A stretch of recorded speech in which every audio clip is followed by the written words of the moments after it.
Y quiero empezar dando las gracias a mi querido Nacho, de la Universidad Internacional de Andalucía, por haber tenido la deferencia de invitar a un colega, en este caso también un amigo, a moderar una mesa tan sumamente interesante como la que tenemos aquí, que tiene que ver con la gobernanza de las instituciones de educación superior en Iberoamérica. Veníamos charlando, mi querido Torralbo y la rectora de la Universidad Autónoma de Madrid, camino de la sala, de que podríamos estar hablando un mes de gobernanza. Y podríamos estar hablando un mes de gobernanza solo de lo que tiene que ver con las universidades de España. Si ya nos metemos en el ámbito de la comparación con todo lo que tiene que ver con las universidades iberoamericanas, realmente el tema es interesantísimo y absolutamente, bueno, para tener un coloquio de lo más extenso. Tengo el honor de que me acompañen en la mesa, en esta mesa de debate, pues la profesora Claudia Susana Gómez López, que es rectora de la Universidad de Guanajuato de México. La profesora es licenciada en Economía, y en Economía la maestría la tiene en Economía y Gestión del Cambio Tecnológico por la Universidad Autónoma Metropolitana. Ingresó en su universidad como profesora de la Escuela de Economía en el año 97 y durante casi 2 décadas ha estado en tareas de gobierno de la universidad, en diferentes tareas, como secretaria académica, como directora de la Escuela de Economía y ahora actualmente como rectora general de la Universidad de Guanajuato. Tiene pues una profunda actividad investigadora en todo lo que tiene que ver con aspectos de macroeconomía, así que tengo, creo que por aquí la macroeconomía y por aquí la microeconomía, dentro de lo que es el mundo de las facultades económicas. Pues nada, bienvenida al coloquio y bienvenida a la Rábida. Déjeme que también le dé yo la bienvenida como moderador de la mesa. A la derecha de ella tengo al profesor Carlos Garatea Grau, de la Pontificia Universidad Católica del Perú, que ha sido rector, me comentaba hace un momento, hasta hace poco más de 5 meses. Soy ciudadano. Bueno, es una persona muy activa en el campo de las humanidades. De hecho, charlábamos ahora de un colega de la Universidad de Málaga, de Fran Carriscondo, que como él es doctor en Filología Románica, él es doctor por la Universidad de Múnich, de Alemania, ha sido becario del Servicio Alemán de Intercambio, de la Organización de Estados Americanos, director de la Academia de Planeamiento y Evaluación de todo lo que tiene que ver con el mundo lingüístico del Perú. Ha sido presidente del Centro Interuniversitario de Desarrollo de CINDA. CINDA, curiosamente, tiene una extensión muy importante en todo lo que es Iberoamérica y en España no tanto. Yo creo que la Universidad de Málaga es la única universidad ahora mismo de Andalucía que está en CINDA. Así es. En Cataluña hay unas pocas, pero no tanto, no tiene una extensión tan importante dentro del territorio nacional. Vicepresidente del Grupo de Universidades Iberoamericanas, de la Rábida, presidente de la Red Peruana de Universidades, miembro de la Academia Peruana de Lengua, académico correspondiente de la Real Academia Española.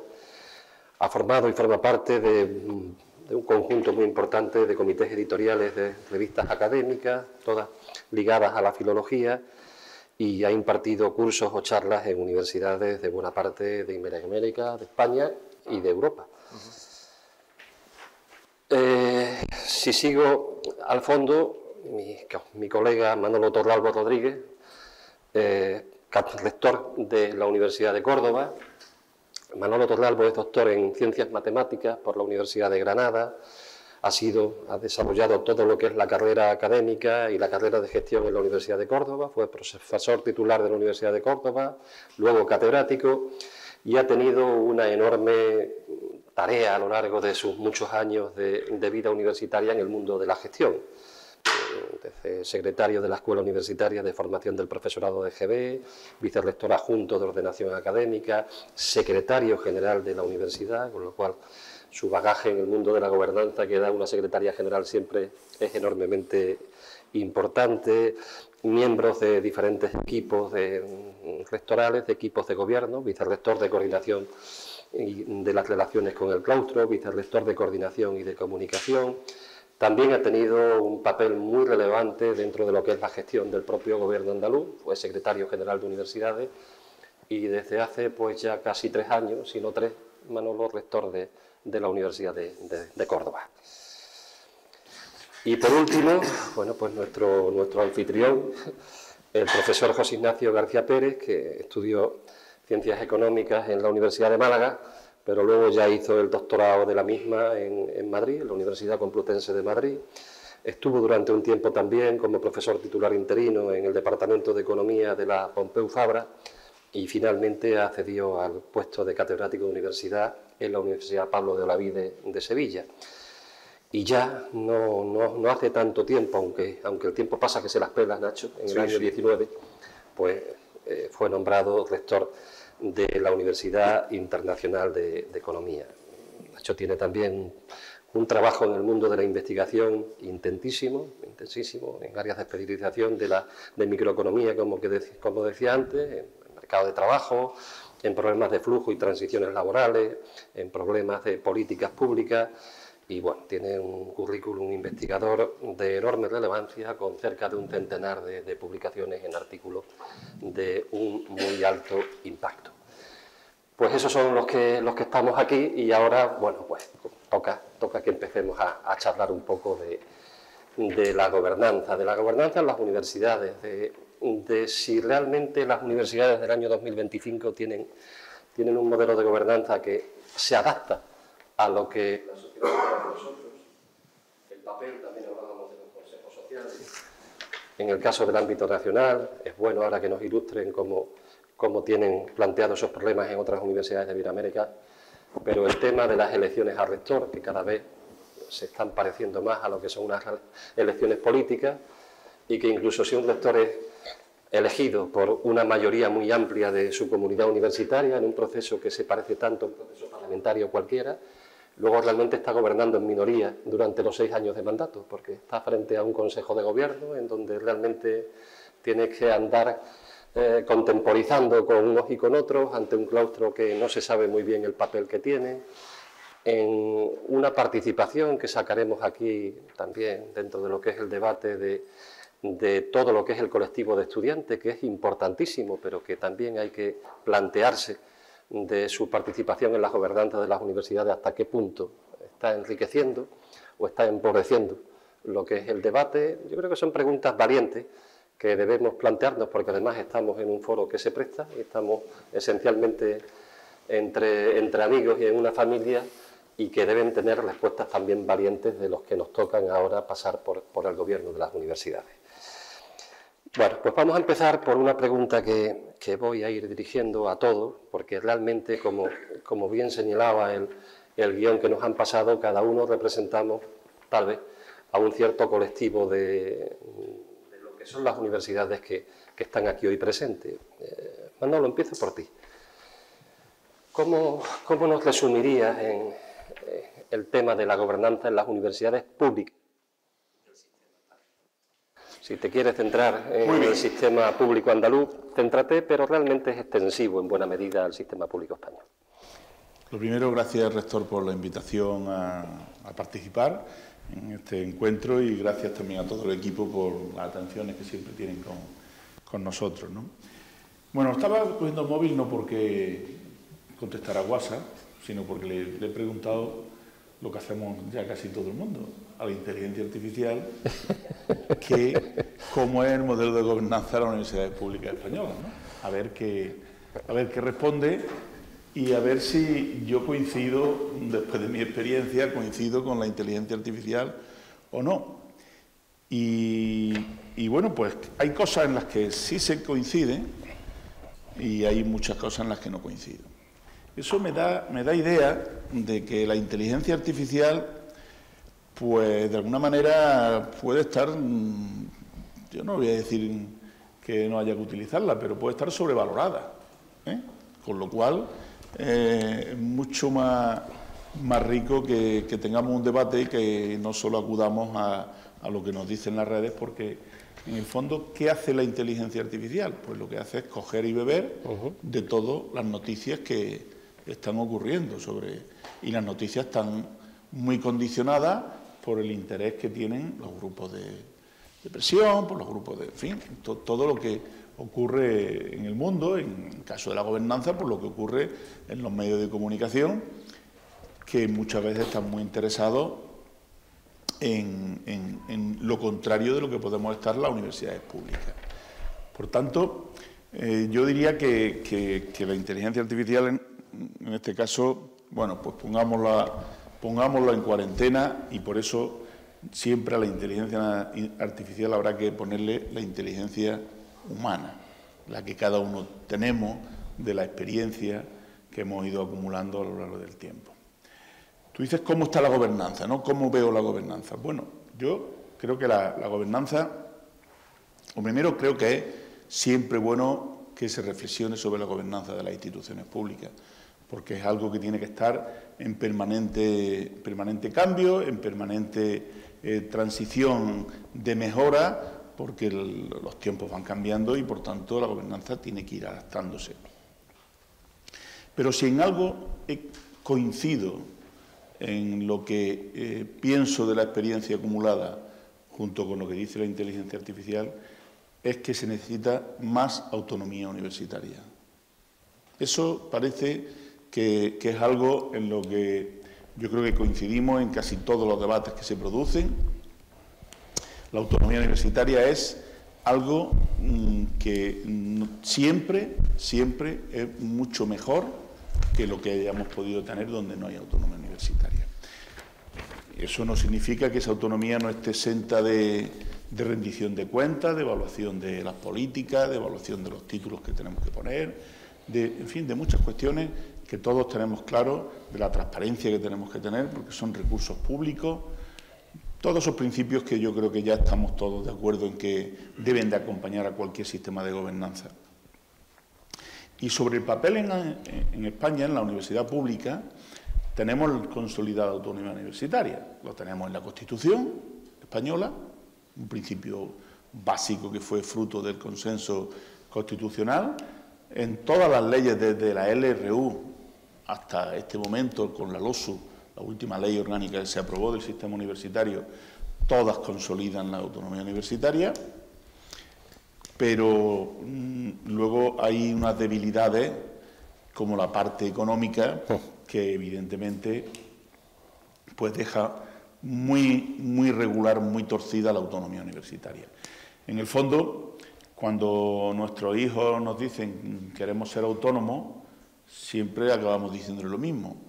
El día que tengas un trabajo, que tengas independencia, podrás tener autonomía en tu vida. Mientras tú dependas de la unidad familiar, de que tengas que comer, de que te tenga que dar para financiarte, pues la autonomía está de alguna forma condicionada por las decisiones de la casa, ¿no? Pues eso yo creo que nos viene a pasar, en el fondo, en la gobernanza del sistema público español. Me puedo centrar en el andaluz, pero yo creo que no hay demasiadas diferencias entre la gobernanza en Andalucía con respecto a la gobernanza de otras comunidades autónomas. En la medida que una comunidad autónoma piense más en ese concepto de la autonomía, financiará mejor o pondrá más medidas para favorecer esa autonomía. Y ahí sí que puede haber diferencia entre unas comunidades autónomas y otras. Es verdad. O sea que en eso sí que la LOSU ha venido a intentar reflejar que se garantice un mínimo de inversión, el 1% del PIB, es lo que nos dice, pero eso es una declaración de intenciones que de momento ha quedado en eso y por tanto no se ha concretado en qué se puede, cómo se hace ese cálculo de ese 1%. Me parece que ese es uno de los trabajos más importantes que deberíamos abordar las universidades españolas, porque está claro que a más financiación o más capacidades de financiación, más autonomía para la institución. Luego hay un montón de normas que en el fondo se pueden regular a través de los estatutos, pero tenemos una serie de órganos comunes en todas las instituciones públicas. Claustro universitario, el órgano que nos representa a toda la comunidad universitaria. Consejo de Gobierno, un órgano que mensualmente nos reunimos, donde es el órgano de participación en el Gobierno de todos los colectivos. Y el Consejo Social, que es un órgano que está bien y funcionando desde el año 87, me parece que 83, que fue la LRU, la Ley de Reforma Universitaria, donde yo creo que es el órgano donde más esperanzas había puestas cuando se creó y en cambio donde yo creo que más decepción hay por no haber conseguido, a mi juicio, bueno, pues convertirse en un atractor, un elemento de atracción de proyectos para la universidad, y no se ha conseguido, a mi juicio, que dinamice esa función que tenía. No solo las funciones de control, que esas sí las ejercen, de aprobar los presupuestos, de control interno, esas sí se vienen ejerciendo con normalidad, y bueno, ahí a las pruebas están que no hay ninguna dificultad en aprobar los presupuestos y en aprobar las liquidaciones presupuestarias en casi ninguna universidad, pero en cambio en la otra función, que era de atracción de recursos económicos para la universidad, me parece que se ha fracasado. La parte de Consejo de Gobierno, que también es muy debatida, o la elección de rector. Ustedes saben que la elección de rector ha sido tremendamente debatida. Aquí, tradicionalmente, se elegía rector por un claustro que venía a ser en torno a unos 300 miembros, entre 200 y 300 miembros. Desde la LOU se introdujo la posibilidad de que fuera por sufragio universal y prácticamente eso ya está, ha venido para quedarse. La LOSU ya lo ha consolidado. En la LOU sí había posibilidad de elegir uno y otro. De hecho, la Universidad de Sevilla era la universidad, la única de España que tenía el sistema de claustro, y en cambio ya la LOSU lo que ha impuesto a todos. Otra vez más, las normas dejan sin autonomía a la universidad. Yo creo que hubiera sido mucho más autónomo haber dejado que la propia institución, mediante su claustro, mediante su comunidad universitaria, hubiera ido en la dirección que estime más conveniente para el mejor funcionamiento. No lo ha hecho así y ha impuesto un camino de elección de rector. Yo creo que tenemos que caminar, sin duda, por más autonomía hacia la universidad. Creo que eso es lo que nos representa a una universidad más de acuerdo a los tiempos. Y una de las debilidades que también se ha mostrado muchas veces con el gobierno de la universidad española, que es la dificultad de la lentitud en la toma de decisiones, porque es muy participativa. Bueno, eso tiene algunos inconvenientes, pero tiene mucha desventaja, porque cuando se gestiona la universidad de abajo hacia arriba, evidentemente las decisiones son mucho más consensuadas. Una universidad pública debe, en mi opinión, gobernarse de esa forma, con participación de todos los sectores, del PDI, del PTGAS, del personal técnico de gestión y administración de servicios, y de los estudiantes.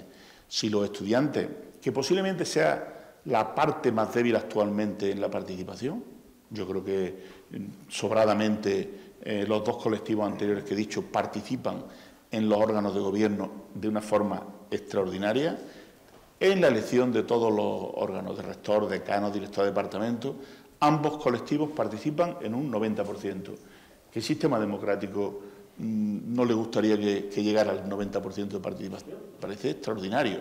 En cambio, los estudiantes no hemos conseguido ese nivel de participación, ni en las confrontaciones más beligerantes. Yo recuerdo en alguna elección donde se ha llegado al 30% de los estudiantes, que eso ya es enorme, pero eso cuando más crispada está la universidad y cuando más candidatos hay, ¿no? Entonces, los estudiantes no hemos conseguido, no solo en la elección de rector, sino en el día a día de la universidad, implicarlos. Y yo creo que hay que implicarlos porque además es un sector absolutamente importante, vive el día a día, recibe la docencia en el día a día, sabe lo que está viviendo, son personas que tienen muy pocos intereses desde el punto de vista corporativo y por tanto su opinión siempre es muy noble y muy útil para la universidad, para la mejora de la universidad. Por tanto, ahí me parece que tenemos que nuestro sistema público tiene un reto por delante y una asignatura pendiente. Puedo estar hablando, como decía, de gobernanza. Vamos a hacer una primera ronda. Pero vamos a hacer una primera ronda. Si el moderador lo considera. Sí, lo veo perfecto. Rectora Gómez, ¿y qué pasa en México? Primero agradecer la invitación a la al Grupo La Rábida, a la Universidad Internacional de Andalucía, y particularmente a Nacho y todo el equipo por las atenciones y pensar también en una que puede, desde su experiencia, aportar un poco en esta mesa. Yo coincido con el rector de la Universidad de Córdoba, puedo estar hablando mucho, o sea, ya en 5 minutos que habló ya tengo mucho que decir y poner contraejemplos y cosas que suceden en México. En primer lugar, intentaré hacer un muy breve resumen de lo que pasa en México, porque no tiene nada que ver con la realidad española, por ejemplo. No tenemos una ley orgánica, tenemos muchas leyes orgánicas. Cada universidad tiene su propia ley, entonces eso lo hace de una complejidad enorme. También inicio por decir, tenemos las universidades públicas y tenemos las universidades privadas. Y cada universidad, independientemente si es pública o privada, se regula de manera distinta. No tenemos un marco común, salvo la Constitución Política de los Estados Unidos Mexicanos y una Ley General de Educación Superior. Fuera de eso, no tenemos nada similar. Dentro de las universidades públicas, que es donde me voy a centrar porque es donde estudié en México y España y donde los últimos 30 años he trabajado, pues es donde mejor me puedo describir o destacar. Dentro de las universidades públicas tenemos subsistemas. Tenemos las universidades públicas estatales, las federales, las tecnológicas, las politécnicas, un subsistema que con este nuevo gobierno le llaman la Universidad Rosario Castellanos. Entonces, ¿hacia dónde ir? Pues es muy difícil concentrar alguna coincidencia que podamos tener varias.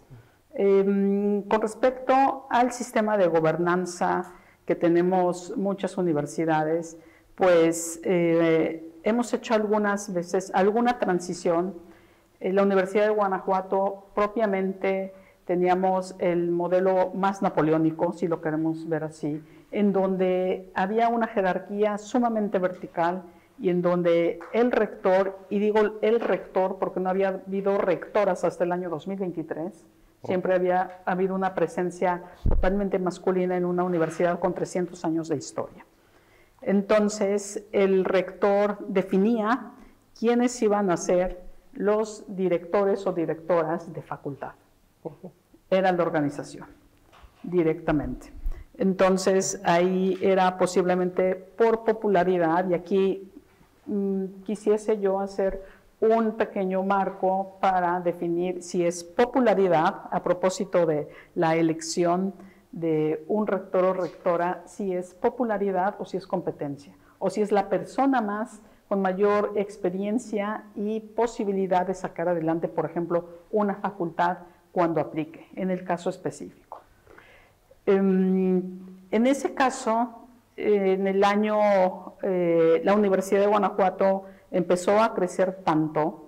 Hace 30 años éramos 3,000 personas posiblemente, hoy somos 48,000. Entonces se ha multiplicado también territorialmente en un estado de tamaño medio, pero hoy con 74 sedes universitarias, lo cual le hace tener una presencia estatal pues bastante importante en el estado de Guanajuato.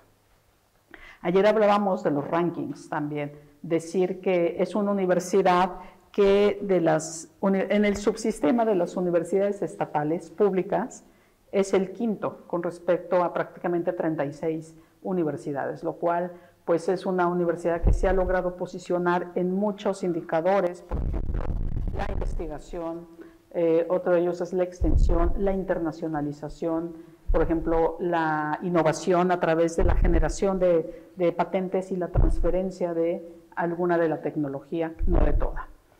En el año 2008, la Universidad de Guanajuato, para evitar esa concentración en un modelo muy vertical, hizo una transición. Esa transición permitió, para la toma de decisiones menos concentrada y más dividida, tomar el modelo que le conocemos, el modelo matricial.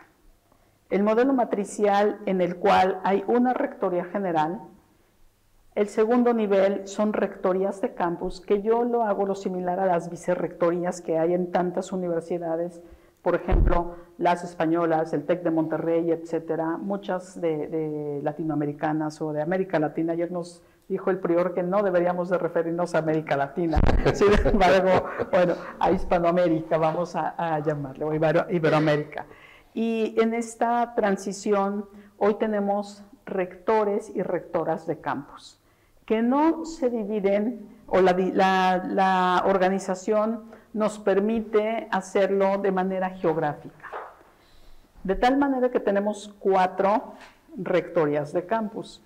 En esas rectorías de campus tenemos el Campus Guanajuato, que es el más grande, el Campus León, que se especializa en ciencias de la salud, física, ciencias y también sociales y humanidades, el Campus Irapuato Salamanca, que es altamente competitivo en ingenierías y en ciencias de la vida, y uno que está hacia el sur del estado, que es el Campus Celaya Salvatierra, que es el más reciente, que ahí es un poco un mix, es un híbrido de muchas de las disciplinas, de tal manera que se pudiese concentrar.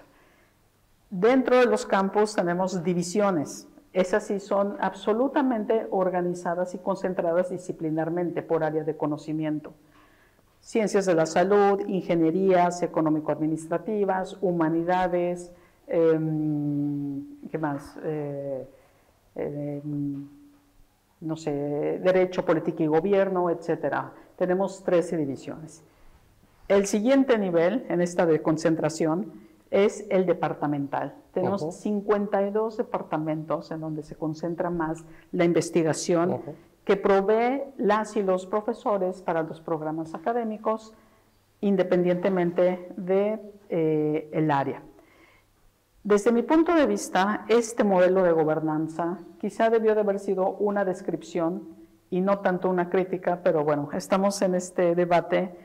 La crítica es que yo prefiero el anterior, el modelo anterior, porque está tan desconcentrada la autoridad que de repente tenemos muchos jefes. Voy a poner un ejemplo. Yo en este momento soy la rectora general, pero también soy miembro de un departamento, del Departamento de Economía y Finanzas.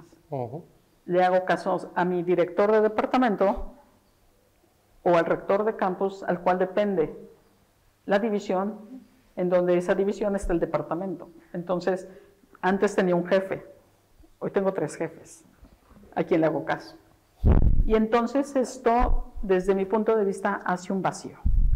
Y la otra es asumir las propias responsabilidades en la toma de decisiones. Si sucede algo, voy a poner un ejemplo real que está pasando ahora. En noviembre hubo un incendio en un auditorio y también decir que la Universidad de Guanajuato, así como muchas universidades en México, no solamente tenemos educación superior, sino tenemos el sistema de educación medio superior, que puede ser el anterior, que llámese bachillerato, prepa, colegio de bachilleres, etcétera, de acuerdo a la estructura mexicana. Y se quemó un auditorio y nadie se hace cargo, pero eso se tiene que solucionar. Entonces, a pesar de esta desconcentración para la gobernanza, para la toma de decisiones y para el mejor conducir de la universidad, siempre, aunque ocurra a este nivel, siempre se mira a la cabeza. Entonces, la cabeza, independientemente de la estructura actual, debemos de estar pues atendiendo todo el tiempo. Yo ayer decía, tuve una junta a las 11 de la noche, termina a la 1 de la mañana, tiempo de España, pero que eran las 5 de la tarde, tiempo de México. Entonces, no te permite desconectarte, no te permite pues justamente como poder atender otras cosas. También decir que aunque se llame modelo matricial, a mí me encantaría que trabajase como en España, que es el modelo realmente al cual estamos replicando, que es, si soy profesora de matemáticas, yo imparto las matemáticas a cualquier carrera o a cualquier departamento o programa educativo que así lo necesite. Así funcionan muchas universidades aquí. En Guanajuato no. Entonces, los economistas y las economistas imparten las matemáticas a los economistas. Entonces, realmente, ¿dónde está la deconcentración? Si seguimos concentrando el conocimiento para que podamos seguir en la parte de la docencia en este caso. También quisiese hablar un poco de la designación de rector o rectora. Hay mucho debate en México sobre cuál tendría que ser el modelo de este tipo de decisiones. En México también cada institución tiene que establecer su propia estructura. Muchas de las universidades hoy en día tenemos una junta de gobierno, junta directiva, un consejo directivo, según se denomine en cada institución. Tiene que ver con el debate entre la democracia y la participación redistributiva entre todos los miembros de una sociedad. Sin embargo, en mi institución todavía no pasa eso. Es una junta directiva conformada por 11 miembros, con un número 11 justamente impar para evitar que haya un empate y que en caso de una diferencia pues nos vayamos por la mayoría. Está conformado con 3 miembros externos y 8 miembros internos, aparentemente notables. ¿Quién los elige? Un órgano de gobierno, que es el Consejo General Universitario. Ahí sí que hay una representación de estudiantes, de personal administrativo, de profesores y profesoras y de directivos. Entonces ahí se decide quién va a tomar la decisión para la designación, que no es elección, de el rector o la rectora. También es un modelo altamente debatido en el año 2023, que fue el proceso anterior donde yo participé. Bueno, se tomaron las instalaciones por una demanda estudiantil para que hubiese una incorporación para los estudiantes, para que tuviesen no solamente voz, más importante, el voto. Entonces, esto nos hace también tener una complejidad fuerte. Ya me gustaría hablar también de la gobernanza en otro momento con respecto a otros temas importantes como es el presupuesto y la autonomía universitaria. La autonomía universitaria, coincido con el doctor Manuel, que es un tema fundamental. Nos decimos autónomos, pero no somos autónomos. Dependemos al 100% del recurso público, federal y estatal en su caso. Hay muchas universidades que hoy en día sufren. Entonces, ¿por qué están sufriendo las estatales? Porque el recurso no es suficiente. Y también algo que tiene que ver con la rendición de cuentas. Estamos afortunadamente hoy en día obligadas las instituciones a rendir cuentas. ¿Qué es rendir cuentas? Resultados. Y también en términos financieros. Cada peso o cada unidad monetaria que recibimos, tenemos que decir en qué lo gastamos y tiene que estar asociada a los indicadores institucionales, prácticamente con el sentido y con la misión de la universidad, que a término de cuentas es la investigación y es la formación de los recursos humanos. Si no destinamos el recurso a ello, somos observados todo el tiempo, lo cual me parece perfecto, porque hay instituciones estatales que tienen adeudos históricos por algo que se le llamó la gran estafa. Es decir, no había rendición de cuentas, se gastaba el dinero en lo que fuese, por ejemplo, las comidas, invitados e invitadas con unas cuentas, de verdad que soy ya incapaz de decir las cifras porque ya pasó tantos años y son vergonzosas, hay que decirlo, de tal manera que hoy tenemos límites, no podemos gastar el dinero como quisiésemos. Nos imponen unos límites para el gasto diario, las administraciones, por ejemplo, aproximadamente son 15 euros como un máximo para un directivo de nivel medio para comida, lo cual me parece muy razonable. Entonces, tú sabrás cómo y con comprobante, con las facturas, ¿no? No presentas factura, eso no está justificado y no está, pues, eres observado, ¿no? Por ahí seguramente en un segundo momento podremos hablar de mecanismos de control, pero bueno, no quiero hablar más porque somos muchos. Tema tremendamente complejo, doctora Gómez. Así es, gracias. Profesor Garatea, bueno, en su caso tenemos, más allá de las particularidades que tenga la universidad en general en Perú, también el hecho de que proviene o de que ha sido rector de una universidad católica. ¿Cómo podría, de alguna manera, resumirnos cuál es precisamente la influencia, las diferencias entre universidades públicas y universidades de estas características. Bueno, en primer lugar, muchas gracias por la invitación. Nuevamente agradecerle a Nacho por la amabilidad, por la generosidad de poder estar otra vez aquí compartiendo algunas ideas, sobre todo un poco de experiencia traída desde el Perú. Agradecerle a Encarna, a María Lao, que está por ahí, a José Manuel, por haberme incorporado online, a la distancia, en una comisión para organizar este evento que creo que está saliendo de manera estupenda. Yo también en la mañana, antes de venir, estuve revisando el chat GPT, haciéndole preguntas al chat GPT, pero por una razón muy distinta. Yo lo que le pregunté es cuántas universidades habían al día de hoy en el Perú.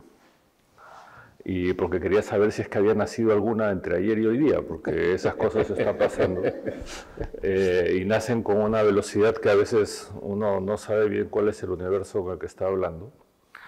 Y en segundo lugar, porque como mostró José Joaquín ayer, hablar de las universidades, sea universidades católicas o sea universidades peruanas, es muy complejo.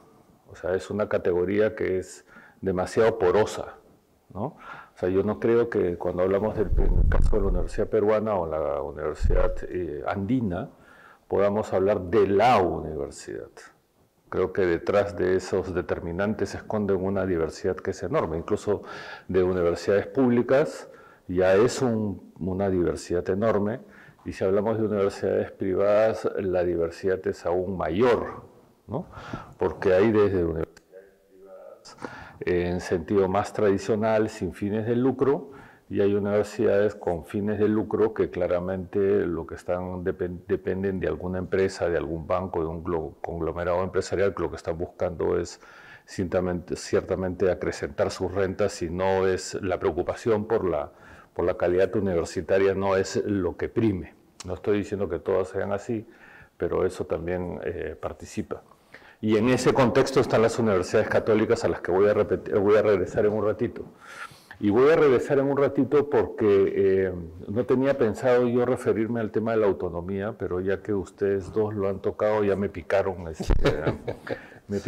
la lengua, y porque justamente este desmadre que se vive en el Perú en relación con la educación universitaria desde el año 14. Nosotros tenemos una historia en la vida universitaria hasta el año 14, en el que las cosas se ordenaron, se pusieron las cosas en su lugar, se avanzó mucho en el desarrollo de la protección de las universidades públicas y privadas, se creó todo un sistema de, digamos, regulación, de control para evitar la estafa. Bueno, todo eso ha desaparecido. ¿De acuerdo? Todo eso ha desaparecido en los últimos 5 o 6 años, ¿de acuerdo? Hace 5 o 6 años no teníamos más de 100 universidades, hoy ya tenemos 130, por eso es que he tenido que ver el ChatGPT. Ayer lo comentábamos en la mesa, al día de hoy en el Congreso de la República hay 59 proyectos de ley para 59 nuevas universidades públicas, ¿de acuerdo? Sin contar la proliferación de sedes de universidades privadas que se están dando en todo el país, o todo este mercado impreciso que hay alrededor de enseñanzas virtuales y que uno no sabe de dónde vienen, ¿no? Entonces hay como un desborde de oferta en la que es muy difícil precisar hacia dónde debemos ir, y el origen, lo que levantó digamos, la barrera que teníamos, fue la discusión de autonomía. Fue la discusión de autonomía en la que a mí me tocó además participar siendo rector. El doctor Martín Benavides, que viene esta tarde para el día de mañana, era el ministro en esa época, y yo como rector y él como ministro estuvimos interactuando mucho para evitar lo que hoy día tenemos en el país, ¿no? ¿Y por qué digo lo de la autonomía? Porque la autonomía se volvió en una especie de producto gelatinoso utilizado con propósitos básicamente comerciales y para abrir sedes en todo el país. Es lo que vivimos. ¿Cuál fue el argumento? El argumento fue que y fue el argumento de un grupo de personas, que la autonomía tenía que llevarse al extremo porque siendo autónomos no deberían estar sujetos a ningún tipo de control ni regulación del Estado. ¿De acuerdo? Y como son universidades que tienen además intereses políticos, en el Parlamento eso se asumió como el argumento necesario para, digamos, dejar caer toda la regulación que había en el marco legislativo. El resultado es el que tenemos. O sea, y la primera muestra de ello fue que una semana después de que se modificó la ley universitaria, universidades públicas grandes comenzaron a abrirse en otros lugares, ¿no? Y universidades privadas, más de orden de garaje o de empresa, comenzaron a abrir en otros lugares, y cuando iba a la prensa y les preguntaba ¿cómo están haciendo ustedes? Pues la autonomía universitaria. A mí no me digan qué cosa es lo que tengo que hacer. Entonces, por eso lo digo es que evidentemente entiendo que acá estamos hablando de autonomía, no estamos hablando de autarquía, ¿no es cierto? Y lo que ocurrió en el caso del Perú, lo pongo sobre la mesa, es que el término autonomía se convirtió en una moneda más de carácter político y eso desvirtuó todo el sistema, ¿no? Y en ese contexto, las universidades católicas, en el caso del Perú, somos 13 universidades católicas. La Pontificia Universidad Católica del Perú, de la que yo fui rector, es la universidad católica más antigua del Perú y la privada más antigua, tenemos un poco más de un siglo, y tiene esta idea de que no solamente es universidad, sino además es católica y es pontificia, entonces digamos que tiene todo el pedigrí, ¿no?, que uno podría pensar. Pero quiero ahí señalar algunas cosas. Dentro de las universidades católicas también hay una diversidad de gobierno, ¿no? Hay las universidades católicas que tienen una dependencia directa con el obispo o directamente con Roma, y hay universidades católicas incluso que tienen un origen asociado a una congregación religiosa, o hay universidades que que son más de orden eclesiástico porque forman sacerdotes y tienen facultades de teología, etc. En el caso de nosotros no es así. ¿De acuerdo? Nuestra universidad no nació adscrita a una orden sacerdotal. Nuestra universidad nació como un movimiento laico asociado con un grupo de sacerdotes que lo que querían era ofrecer una formación alternativa a la que ofrecía en el año 17 la Universidad de San Marcos. Pero la manera más fácil para sacar la licencia de funcionamiento, pues hay que poner las cosas como son, como soy ciudadano ahora lo puedo contar más claramente, era que fuera católica, porque no había una universidad católica.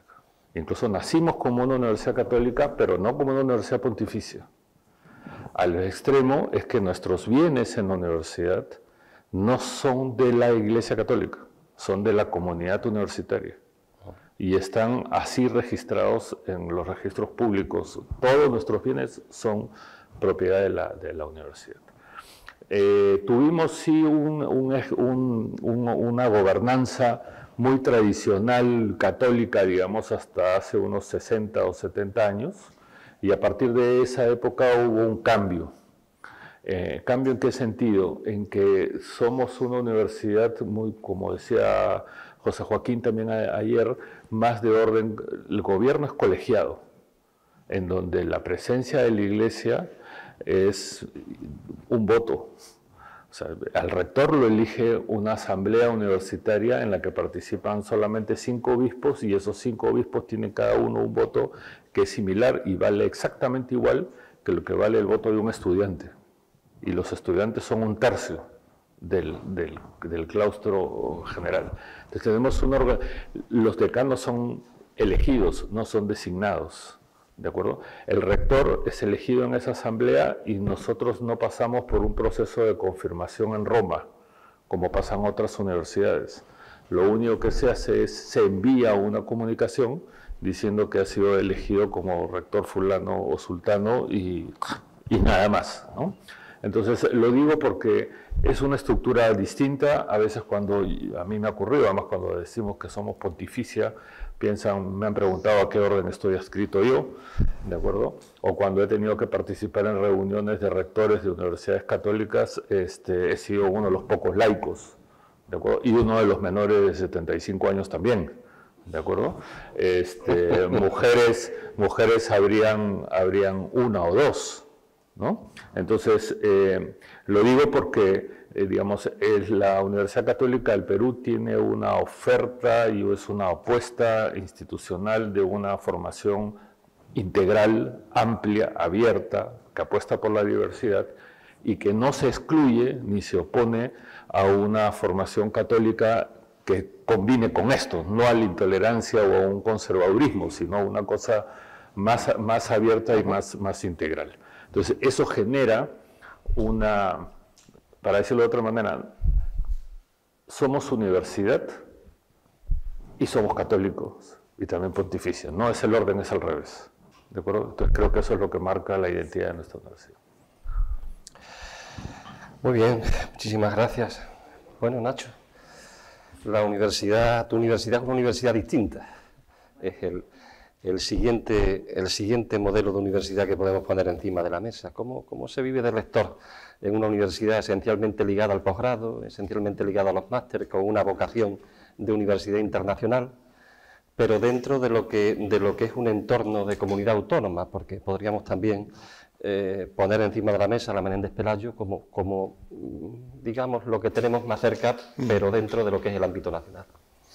Bueno, pues en primer lugar quiero también empezar agradeciendo yo en este caso la participación de mis colegas y amigos en esta mesa y de todos los que estáis en la sala. Como sabéis, la Internacional de Andalucía está tratando de poner en marcha la marca Encuentros La Rábida, Encuentros Internacionales La Rábida. Queremos que sea el lugar de encuentro de todas las universidades, sean del Grupo La Rábida o no lo sean, de todas las universidades del espacio iberoamericano del conocimiento, para tener espacios de reflexión. Y yo creo que ayer dio buena muestra de ello. Ayer yo terminé muy contento porque efectivamente lo que hicimos fue debatir mucho, con muchas intervenciones muy distintas que sin duda enriquecen, y yo espero que hoy sea igual.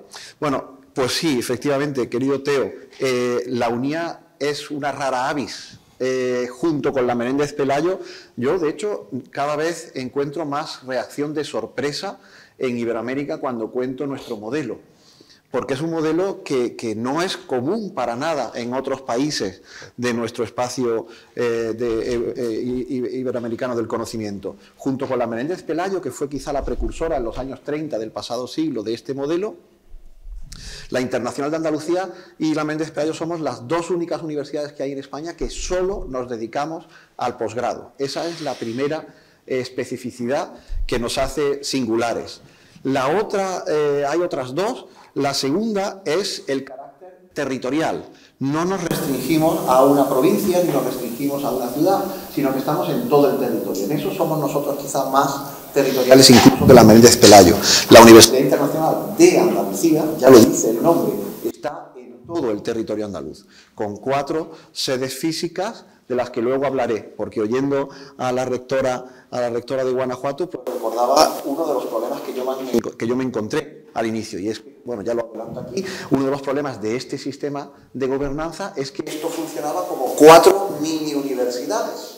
María Antonia, la rectora de Huelva, lo conoce bien porque ella ha sufrido ese sistema porque fue vicerrectora de esta casa. Esta casa tiene 4 sedes, esta es la que nos encontramos, la sede de Baeza, la otra gran sede histórica de esta universidad, el rectorado, la sede de Sevilla, que está donde están los servicios centrales, y la sede más joven, la sede tecnológica de Málaga. Bueno, pues hasta hace no mucho más de 8 o 10 años, esto era en la práctica como 4 mini universidades, no era como 4 facultades. Es que en los consejos de gobierno que ahora describiré participaban los directores de sede y los gerentes de sede. O sea, era como una especie el rector, supongo que sería como una especie de primum inter pares, y el gerente de la universidad, pues lo mismo. Habría hasta presupuestos independientes. Eso, por suerte, ha cambiado. La principal diferencia en gobernanza con el resto de universidades españolas está en que nosotros pues, somos una universidad sin profesorado propio. El único profesor que trabaja a tiempo completo en la universidad es el que les habla, el rector, que está cedido por mi universidad madre, por la Universidad Pablo de Olavide, está cedido durante 2 años de mandato. Pero el resto de miembros del equipo de gobierno son, y esto lo voy a vender enseguida como una fortaleza, el resto de miembros del equipo de gobierno pertenecen al resto de universidades andaluzas. Todas las universidades andaluzas, las otras 9 universidades públicas andaluzas están representadas en este Consejo de Gobierno por medio de vicerrectorados. La principal, como les digo, singularidad es que al no tener profesorado propio, pues no hay claustro. No tiene sentido que hubiese un claustro universitario que decida sobre temas académicos. Ese órgano, igual que el Consejo Social, tampoco existe en esta casa, está reflejado por un órgano que yo creo que tiene mucho valor y que tiene mucha potencialidad, que es el patronato. El patronato de la Universidad Internacional de Andalucía tiene bastante más poder que el Consejo Social de una universidad al uso en España. El patronato está compuesto por 31 personas ahora mismo, tiene 7 miembros de la Universidad Internacional, o sea que estamos totalmente en minoría, y tiene la presencia de los 9 rectores de las otras 9 universidades públicas andaluzas, muy importante, porque, como voy a decir también enseguida, todo lo que hacemos lo hacemos con el resto de universidades y, por tanto, es muy importante que en el principal órgano de gobierno haya una representación al máximo nivel de cada una de esas 9 universidades. Los 9 rectores, hay 3 miembros de la Consejería de Universidades, hay 8 representantes territoriales de las distintas sedes, pero representantes políticos, los alcaldes y los presidentes de diputación. El presidente que inauguró ayer conmigo el acto es patrono de nuestra universidad, igual que la alcaldesa de Palos de la Frontera, que también estuvo con nosotros ayer. Y igual ocurre en Baeza, en Sevilla y en Málaga. Y luego tiene 4 representantes de agentes sociales. Por tanto, 31 miembros que deciden no solo sobre temas económicos, que es muy importante, o sea, el presupuesto, la relación de puestos de trabajo, la aprobación de cuentas anuales, los precios públicos, todo eso se decide en el patronato en sus 2 reuniones mínimo que tienen que tener ordinarias al año, sino que también decide sobre temas de gestión universitaria, decide sobre títulos, muy importante. La oferta de títulos oficiales se tiene que aprobar por este patronato.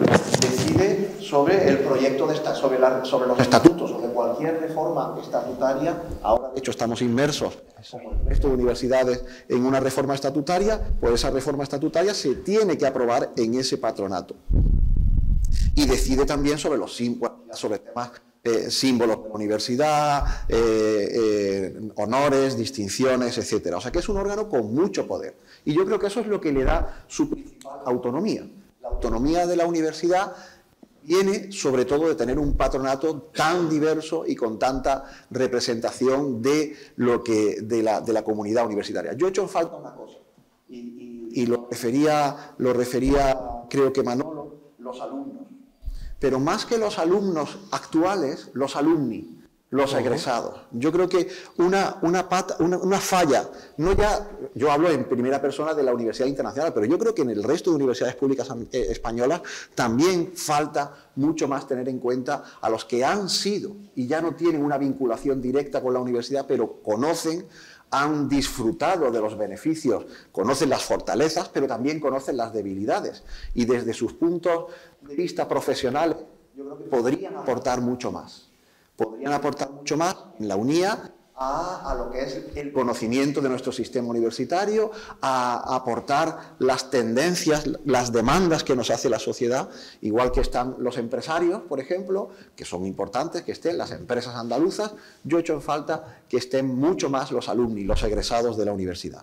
Bueno, aparte de este consejo, de este patronato, está el Consejo de Gobierno. Como el resto de actividades ya, salvo que no tenemos claustro, es muy similar. La otra gran diferencia en gobernanza, pues obviamente, es la elección del rector. El rector de la Menéndez Pelayo y el rector de la UNIA no se eligen por sufragio universal, no tendría sentido. ¿Quién vota los profesores están dando unos créditos. En esta universidad el que más créditos da 7 créditos y medio, que es lo que la ley permite en España, que un profesor dé 75 horas de actividad externa. Por tanto, lo que nosotros hacemos es acudir a los profesores del resto de universidades, no solo andaluzas, también del resto de España y del resto del mundo, para que den clase aquí, pero tiene una vinculación muy a tiempo parcial. Por tanto, el rector no tendría sentido que se eligiese en un claustro, que se eligiese por sufragio universal menos. Se elige por nominación del consejero de universidades, pero esa nominación tiene que hacerse en el Consejo Andaluz de Universidades. El Consejo Andaluz de Universidades tiene un papel muy importante. No tiene poder de veto. Yo creo que debería tener un papel más importante, pero ahora mismo lo que tiene es un papel informativo, un papel opinativo. Eso es una falla, obviamente. La autonomía en esta universidad es plena, pero obviamente la nominación del rector por parte del que decide sobre los fondos públicos de todas las universidades andaluzas, pues tiene obviamente inconvenientes que se están paliando en la manera en que el equipo de gobierno es un equipo muy representativo de todo lo que es el sistema universitario andaluz. Por primera vez en esta casa, el sistema universitario público en pleno está no solamente en el patronato, que está porque están los rectores, sino que está en el Consejo de Gobierno de la universidad. Y eso es una de nuestras fortalezas. Ahora para terminar, voy a hablar de lo que yo creo que son los aspectos, ya he citado algunos, los aspectos positivos y los aspectos menos positivos o directamente negativos de esta gobernanza. Empezando por los positivos, yo creo que la conexión con el territorio es una gran fortaleza. Y esto, cuando lo cuento en Iberoamérica, lo ven como un gran valor. Muchas veces en nuestras comunidades universitarias estamos demasiado aislados y demasiado centrados en nuestra provincia, en nuestra región. Esta universidad, al tener esta dispersión, tengan en cuenta que Andalucía es tan grande como Portugal. Es una comunidad universitaria, somos la segunda comunidad universitaria más grande de España, más de 250.000 alumnos, y el que la UNIA tenga capacidad de implementar programas de manera ágil, que esa es otra de las fortalezas. Nosotros somos muy rápidos, no tenemos que pasar por consejos de departamento, no tenemos que pasar por consejos de facultad, va todo al Consejo de Gobierno y si ya es una decisión de suficiente trascendencia, al patronato. Pero se puede hacer de una manera ágil. Nosotros montamos programas en 3 meses, en 4 meses, algo inimaginable en cualquier otra universidad pública del entorno. Esa es una fortaleza. La otra fortaleza, la flexibilidad. La otra fortaleza es la red de alianzas que trazamos. En esta universidad, como he dicho hace un momento, todo se organiza con algún otro socio, por necesidad. Obviamente, no podemos montar ningún título nosotros solos. Y eso yo no lo veo como una debilidad, ni como un problema, ni como un hándicap. Lo veo como una fortaleza, porque eso nos ayuda a aprender de lo que están haciendo otras universidades. Los títulos que montamos con Córdoba, los títulos que montamos con Málaga, por citar, o los títulos que montamos con Huelva, por citar los 3 rectores que están presentes en esta sala de Andalucía, son muy distintos unos de otros. Tienen un claustro distinto, tienen una casuística, tienen una forma de hacer las prácticas, una forma de evaluar, una forma de enseñar distinta. Y eso es una gran ventaja. El sistema universitario público andaluz tiene esa fortaleza, que gracias a la UNIA y a la gran sintonía que yo tengo la suerte de disfrutar con mis colegas rectores y mis vicerrectores con sus colegas vicerrectores, conseguimos montar programas de una manera muy ágil y muy versátil. Ahora, como ejemplo, les quería traer algo que ayer se citó un poquito de pasada en la mesa redonda, en el taller, más bien que hicimos ayer por la tarde. El sistema de datos único que presentaba ya mi vicerrector está basado en un modelo de enseñanza en línea, o sea, está hecho para ayudar a un modelo de enseñanza en línea personalizada que no se había hecho hasta ahora en Andalucía. Sí que hay universidades, obviamente, muy digitales, como la Universidad de Granada, como la Universidad Pablo de Olavide, que tienen de tradición pues ya muchos programas en línea, pero el modelo nuevo que estamos implementando y que echa a andar este año, bueno, que ha echado a andar en el curso 24-25 con la Pablo de Olavide, pero que vamos a empezar ahora con la Universidad de Córdoba y con la Universidad de Granada y el año que viene con la Universidad de Málaga, es un sistema totalmente novedoso y seguramente una universidad sola no puede organizar. Nuestra versatilidad ayuda a desarrollar ese modelo de una manera más ágil, a poder contratar tutores personalizados, a poder contratar programas informáticos que nos ayudan a ese seguimiento del que hablábamos ayer. Factores negativos, y con esto termino. Bueno, pues ya he dicho algunos. La primera es la propia debilidad de la elección del rector. Yo creo que ahora tenemos una oportunidad en la reforma de estatutos de que esa elección del rector se vea reforzada. Yo voy a proponer, otra cosa es que se acepte o no se acepte, voy a proponer que la elección se haga en el patronato. Exacto. Que el patronato sea el elemento fundamental donde se presenten las candidaturas, donde se presenten las líneas programáticas de las que pueden ser las distintas candidaturas a rector.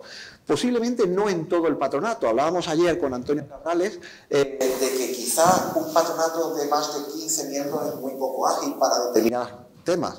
En los propios estatutos de la UNIA está creada la comisión académica del patronato, que está formada por los 9 rectores y por los representantes de la consejería. Esa comisión académica, yo creo que es básicamente el CAU, que es básicamente la comisión académica del Consejo Andaluz de Universidades, debería ser la que propusiese al patronato para que el patronato votase y luego ya el consejero refrendase. Yo creo que eso sería lo que le daría más fortaleza, si cabe, a esta universidad para desarrollar proyectos en plena autonomía. Esa es una debilidad.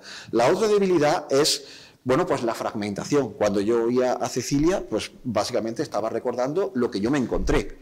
Yo me encontré 4 sedes que funcionaban de manera totalmente independiente.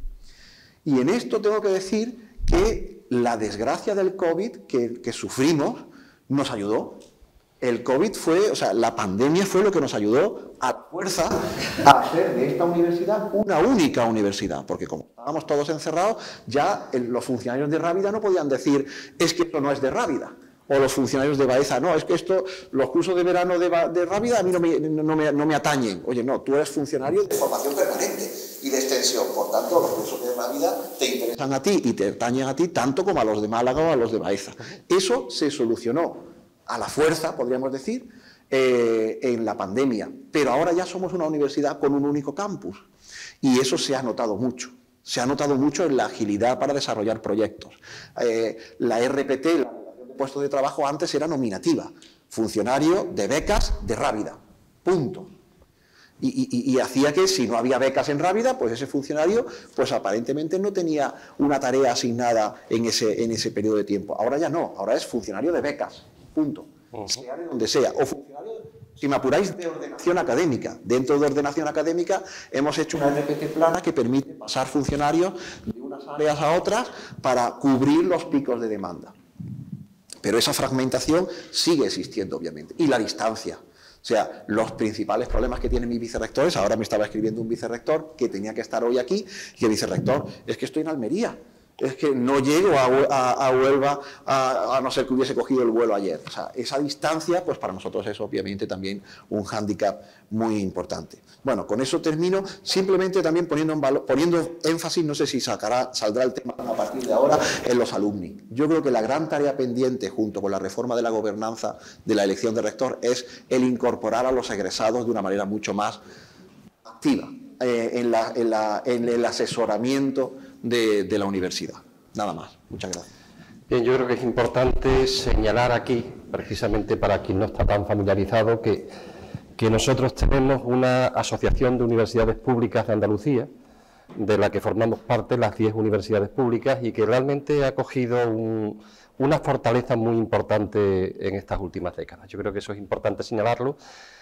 Un poco en relación a lo que comentaba Nacho, ¿no? en fortalecer la sintonía de los 10 rectores, en aunar posiciones, en tomar decisiones que sean comunes, en hacer una universidad pública más homogénea y en donde es verdad que la UNIA tiene un papel particular, pero no es menos cierto que Nacho es uno más de los 10 rectores de las universidades públicas andaluzas. Y creo que eso ha servido y ha venido muy bien en estos últimos años. Yo creo que es importante ahora que abramos un primer turno de debate, porque ahora podemos ir a preguntas concretas, pero creo que se han puesto encima de la mesa muchos temas que creo que es importante que preguntemos, que charlemos un rato, y ya luego en función del tiempo vamos a las preguntas concretas. Por favor. Sí.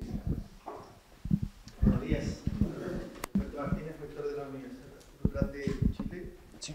Y presidente del Consejo de Rectores y Rectoras por la integración del centro-oeste de Sudamérica. Ayer estuvimos hablando mucho de este tema de tener sistemas altamente regulados, ¿no? Con KPIs que nos miden, y lo cual es bueno, ¿no? Pero que también tiene algunas implicancias complejas en algunos de nuestros países. Por ejemplo, en Chile tenemos una universidad con un administrador delegado, ¿ya? Recordándonos los tiempos de las dictaduras en algunos casos. Hay dos universidades que están con la Superintendencia de Educación Superior encima. Hace un año conversaba con un rector que me decía: yo soy el primer rector de la Universidad Federal luego de tener un periodo de intervención, ¿ya? Entonces, mientras, claro, todos entendemos y valoramos que los KPI y que las mediciones nos permiten mejorar, y eso es indudable, nadie lo puede negar, ¿no? Pero las universidades, además de cumplir ese rol misional, también hoy día, dentro de esas mediciones, se nos exige tener un proyecto universitario viable en el tiempo. Estamos hablando de dinero, ustedes también lo mencionaron, ¿no? Tener efectivamente cómo nos financiamos y cómo demostramos a los demás que somos rentables, perdonando la expresión. Y que eso va a implicar, en el caso nuestro, las certificaciones o las acreditaciones, dependiendo del país como se les llame. Y muy en particular, perdón que cite al país nuestro, Chile, si tú no logras tener un cierto nivel de viabilidad, eso te va a afectar los años de acreditación. Y los años de acreditación te va a significar si puedes acceder a la gratuidad o no. Y a una universidad pública que no acceda a la gratuidad significa ponerle candado, ¿no? Entonces, es un efecto dominó bastante interesante y complejo. Entonces, en este relato, yo quería llevarles a una consulta que tiene otra escondida, que tiene que ver con cómo ven ustedes, o cómo es acá en España, el nivel de conocimiento y compromiso que tienen los estamentos que conforman las universidades. Estamento académico, estamento administrativo, estamento estudiantil, los exalumnos. ¿Qué grado de comprensión tienen de este nuevo estado, este nuevo escenario en el que estamos viviendo, y qué grado de compromiso tienen con ello? Y amarrado a esa misma pregunta es cómo son las relaciones que mantienen ustedes con estas representaciones, que de alguna otra manera, si no abordamos a tiempo, eso se puede transformar en verdaderos incendios que podrían terminar obviamente en movilizaciones, que nuevamente afectan la imagen, que nuevamente afectan la matrícula y que nuevamente nos llevan a este círculo vicioso que ponen en riesgo la viabilidad de algunas universidades. Eso, muchas gracias. Tomado. ¿Qué grado de implicación tiene cada sector, ¿no?, en la universidad? Nosotros teníamos un colega andaluz que era rector de Jaén, un hombre que seguramente conocen, Manuel Parra, muy ocurrente, que cuando nos reuníamos decía: aquí todo el mundo va a lo suyo, menos yo que voy a lo mío. Pues mire, nos reíamos mucho con él porque en el fondo refleja un poco la respuesta que los sectores de la universidad se implican cuando de verdad hay temas que les afectan. El día a día vive, bueno, pues su docencia, su investigación. Cuando hay alguna actividad importante en la universidad que se mueve, que hay que elegir a rector, ya he dicho los datos de participación, 90%. Cuando hay que elegir decano o director de departamento, igual. El personal técnico de gestión y administración de servicios, igual. ¿Por qué? Porque saben que la elección de rector y de decano pues, es muy importante para ellos. Va a influir en las decisiones que se adopten día a día. Entonces, el grado de implicación, yo diría que los dos sectores que he citado, altísimo, sobre todo en los momentos importantes, insisto, porque en el fondo refleja lo que decía Manuel Parra: aquí todo el mundo va a lo suyo menos yo que veo lo mío. Y en los estudiantes es donde tenemos absolutamente un reto que es clave. Ahí no hemos conseguido que ellos vean la importancia de que también tienen que ir a lo suyo. Y lo suyo es pues, mejorar la docencia, preocuparse porque las instituciones sean más transparentes, porque trasladen los valores democráticos que una sociedad debe transmitir, de libertad, de espíritu crítico. Eso son esencias de la universidad y los estudiantes deberían de ser, lo han sido en algún momento de la historia de la universidad. Sobre todo en la transición, jugamos los que fuimos jóvenes en aquel momento, un papel mucho más importante de lo que ahora lo están jugando. Ahora solamente en la elección de rectores cuando hay un poquito de movimiento, y escaso además, y en eso pues no se dan cuenta que deberían de ser actores democráticos mucho más importantes. En el tema de la financiación, en el fondo, ¿cómo conseguimos hacer ver a la sociedad que es importante? Bueno, pues ese es un reto clave porque en el fondo todos los sistemas que nos financian no somos parte de su clase política, podríamos decir. Por tanto, el que nos financien mejor o peor, no somos alguien a las que nos tengan en bajo su paraguas de influencia. Yo creo que el poder político siempre tiende, una tendencia, yo creo que en todos los estados, democráticos y no democráticos, tienden a controlar todos los sistemas, el poder judicial, el poder universitario. En el poder universitario nunca han podido, por más que hayan cambiado los sistemas, salvo en el tema de la privada, que cada empresa, pues evidentemente tiene capacidad para nombrar a sus rectores. En España, en el ámbito público, no han podido, bajo ningún concepto, influir. Por tanto, nosotros tenemos que conseguir, y en esto yo creo que las unidades de cultura científica de las universidades están haciendo una gran labor para hacerle ver a la sociedad la importancia de la formación y la investigación. Nosotros tenemos que hacer ahí grandes esfuerzos de estar cerca del territorio para demostrar a las sociedades que nuestro trabajo, que los recursos que nos dan, pues que son utilizados en ese bien común que es el desarrollo social de la comunidad. Por tanto, ahí tenemos margen de mejora. En los últimos años, yo creo que la unidad de cultura científica llevarán 10 o 12 años, 15 años. Antes prácticamente no se comunicaba nada lo que se hacía en la universidad. Nada, no se sabía que se investigaba, no se sabía que se transfería. Hoy eso ya ha cambiado radicalmente. ¿Que podemos todavía avanzar? Sin duda, porque hay unidades de cultura científica en las universidades que han podido desarrollarla con mucha potencia, con 3 o 4 personas, periodistas o expertos en comunicación, y en otras pues no lo han podido desarrollar con esa potencia. Por tanto, sí que necesitamos esforzarnos mucho más en demostrar lo rentable que es la inversión en la formación. Sí, por allí atrás. Ha levantado la mano antes. Sí. Gracias. Bueno, muchísimas gracias por el panel, está estupendo. Quedan muchas preguntas, pero quisiera preguntarle algo al rector de UNIA. Un poco en esta... Perdón, ¿de dónde procede? Perdón, no me presenté. Alicia Salomón, Universidad de Chile. Igualmente.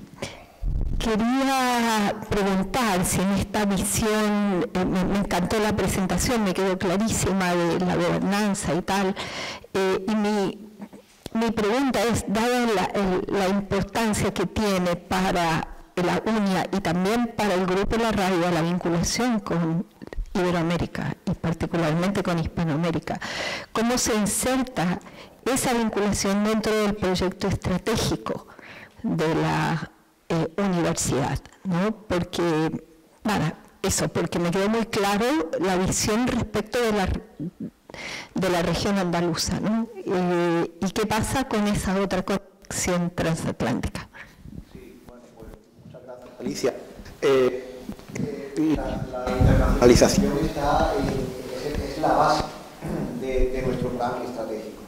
En el plan estratégico que tenemos ahora mismo en vigor, la internacionalización es la base de todas las líneas estratégicas, tanto en posgrado como en formación permanente, como en cultura. ¿Qué queremos nosotros hacer para que esté aún más inserta? El desarrollo de nuevos títulos siempre está pensando en es nuestro mandato. El mandato del legislador cuando creó esta universidad se crea esta universidad para internacionalizar el sistema andaluz. O sea, somos el principal instrumento. De hecho, la nueva ley de universidades que está ahora mismo en proyecto, ahí sí que le reconozco a la consejería y el acierto de dedicar un artículo en esa ley a la internacionalización del sistema y el papel de la universidad internacional en ayudar al resto del sistema en su presencia en ferias, en su presencia en congresos, en la firma de convenios. Nosotros estamos ahora mismo coordinando, ahora vamos a NAFSA, por ejemplo, en una semana, y la UNIA coordina la presencia de las 10 universidades. O sea, vamos como sistema, no vamos como 10 universidades distintas, sino que vamos con un stand que se llama Estudia en Andalucía. Y Estudia en Andalucía, en las universidades públicas andaluzas, lo coordina la UNIA. Y ahí pues hacemos una labor con el resto de vicerrectores, algunos están aquí presentes, de internacionalización, para saber para coordinar los mensajes que queremos trasladar, los títulos que queremos publicitar y los convenios, los contactos que queremos hacer con el resto de agentes que están presentes en este importante congreso, también en los congresos que hacemos normalmente. Somos otra cosa que también quería decir, en el Grupo La Rábida, el rector de la UNIA, por estatutos, es el presidente del Grupo La Rábida. El Grupo La Rábida es el principal instrumento de internacionalización que tiene el sistema universitario público andaluz. Luego hay más, como AUIP, que es otra gran asociación en la que participan universidades ya de toda España. Pero el Grupo La Rábida es una AUIP en pequeñito, porque se dedica a fomentar la movilidad entre universidades de aquel lado del Atlántico y las 10 universidades andaluzas. El papel en AUIP es también muy importante, porque por encargo del gobierno andaluz, la importante financiación que Andalucía traslada a la AUIP se traslada no a través de las 10 universidades de manera indistinta, sino que se traslada a través de la UNIA. Las 10 universidades tenemos una aportación muy importante al presupuesto de AUIP, y esa financiación se firma, o sea, se vehiculiza por un convenio que firma el presidente de AUIP y el rector de la UNIA en nombre del sistema universitario público andaluz. Por tanto, la internacionalización está en la base. Cuando creamos nuevos títulos, estamos pensando en cómo esos títulos ayudarán a atraer más talento. Y ahora otra cosa que estamos trabajando mucho por demanda vuestra es en los doctorados. Los doctorados colaborativos, los doctorados en cotutelas, que hasta ahora, o hasta hace unos años, estaban en un segundo plano, ahora lo hemos puesto en el centro. Lo que estamos tratando es de fomentar con becas. Estamos dedicando más de 100.000 euros al año a becas para que estudiantes de toda Iberoamérica vengan a hacer estancias a cualquier universidad andaluza, no solamente a la UNIA. De hecho, donde menos estancias financiamos, por naturaleza, aquí no hay grupos de investigación, es en el resto de universidades andaluzas. Ese fomento de las cotutelas creemos que es la mejor manera de poner en contacto activo, no meramente en un contacto vía convenio que se queda ahí, sino en un contacto activo los grupos de investigación de los países de aquel lado del Atlántico y los de aquí. Y ya termino, donde sí que creo que podemos avanzar más, y por falta de tiempo y por todas las urgencias que hemos ido teniendo que resolver en estos años, la pandemia, en fin, todo lo que nos ha caído encima, pero una parte que a mí me ha quedado pendiente en mi programa es el ayudar también a que las empresas las instituciones estén más relacionadas, conozcan mejor el sistema universitario. No solamente conozcan mejor la UNIA, sino que a través de la UNIA podamos poner en contacto a más empresas, a más instituciones con las universidades andaluzas y con el resto de Iberoamérica. Otra cosa que también nos queda pendiente es que en nuestros encuentros del Grupo La Rábida no solamente participen académicos, sino participen empresas, participen instituciones que conozcan lo que hacemos en la universidad. Contestando un poco también a lo que el rector de Chile nos decía, yo creo que la universidad, la participación de todos los estamentos, como decía Torralbo, es muy importante, pero lo que nos falta es la participación de las empresas. Las empresas están en los consejos sociales, pero básicamente con un papel fiscalizador, que es importante, pero es que las empresas deberían estar en la estrategia de la universidad. el plan estratégico no solamente se debería desarrollar o pensar en el claustro, debería pensarse en el consejo social, porque las empresas son los alumni que deberían estar en los consejos sociales, son los que deberían marcarle el ritmo y marcarle el objetivo a medio y largo plazo a las universidades. Y en eso la UNIA, pues quizá por no tener necesidades del día a día, de tener que de buscar proyectos de investigación, podría hacer un papel mayor en poner en relación al mundo empresarial, al mundo de las instituciones con el resto de universidades. Teníamos por aquí otra pregunta, sí. Sí, bueno, a mí me gustaría hacer un poco contigo ahora. José Manuel Páez, del Tecnológico de Monterrey, pero con experiencia en la Universidad Pública Española, ha sido catedrático en Madrid, he sido decano, he sido vicerrector, con experiencia en universidades norteamericanas y ahora vicerrector del Tecnológico de Monterrey, que dejé hace unos meses. La pregunta es la siguiente: ¿cómo verían la posibilidad de que un rector de una universidad pública española no viniera de su propia comunidad universitaria? O sea, pudiera ser un notable, un académico notable que pudiera venir de cualquier parte del mundo. No digo que ahora la ley lo permita o no lo permita, es decir, ¿cómo lo verían, no? ¿Cómo lo verían? ¿Cómo verían también la posibilidad de poder manejar el capítulo 1 de una forma más o menos independiente y no regulada directamente por lo que son los baremos de los salarios del profesor? ¿Y cómo verían que el Consejo Social fuera realmente un board donde hubiera un consejo de notables que realmente su principal visión no fuera fiscalizar el gasto, sino traer ingresos en la universidad? O sea, ¿cómo piensan que estos cambios podrían de alguna forma dar una revolución importante a una universidad, a un sistema público español? Porque yo creo que estamos todavía muy atrás y tenemos que meter cambios realmente importantes para dinamizar muchas de las acciones que la Universidad Española Pública hace, totalmente infrafinanciada hace muchísimos años. Y la experiencia es que hay que empezar a dar saltos adelante y ver cómo puede llegar el dinero público. Y el dinero público a veces llega, el dinero privado a veces llega precisamente porque se cambia la inversión que las empresas pueden tener en el sistema público universitario español. Bueno, de nuevo es una pregunta dirigida más bien a la parte española, pero evidentemente la rectora de la Universidad de México, de Perú. Sí, sí. Por algo. Yo creo que vuelves a ser el representante. La pregunta creo que es interesante y yo voy a dar mi opinión, pero también, aunque sea fuera, preguntaré a él por la experiencia que ha tenido, claro, cuál es la suya, porque me parece que también es muy interesante, porque claro, los que hemos vivido solo una parte podemos estar condicionados, cegados por la realidad. ¿Quién ha vivido ya la Universidad Española? Por tanto, ha vivido la gestión. ¿Quién ha vivido la americana? Bueno, pues es interesante cuanto menos escucharlo. Bien, yo lo primero es que creo que el modelo actual de la LRU, de la Universidad Española, con todas las fortalezas y sus debilidades, ha llevado a la Universidad Española al mejor punto que nunca ha tenido. Eso, por tanto, a veces nos flagelamos demasiado con nuevos modelos y creo que en exceso, porque la Universidad Española está formando, la pública me estoy refiriendo, que es la que conozco bien, está formando bien, está investigando desde la LRU con la incorporación de los tramos de una forma extraordinaria. Por tanto, yo creo que ese es el primer principio que quiero trasladar, ¿no? Segundo, trasladar modelos de gobernanza sin otro tipo de reglamentación me parece que no es viable.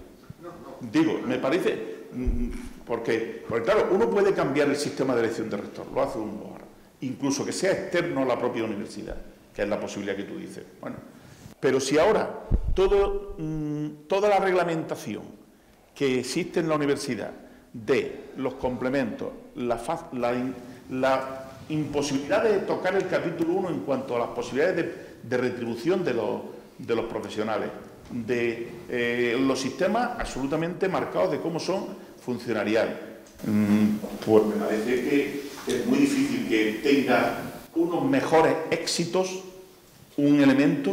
No digo que no sea bueno, puede venir, traer nuevas ideas, puede ser bueno para la institución, pero el cambio radical que podría producirse me parece que no se podría producir por la imposibilidad real de las normas que no dependen del rector, ¿no? Y en cuanto a Alboara, me parece que el Consejo Social nació con esa vocación.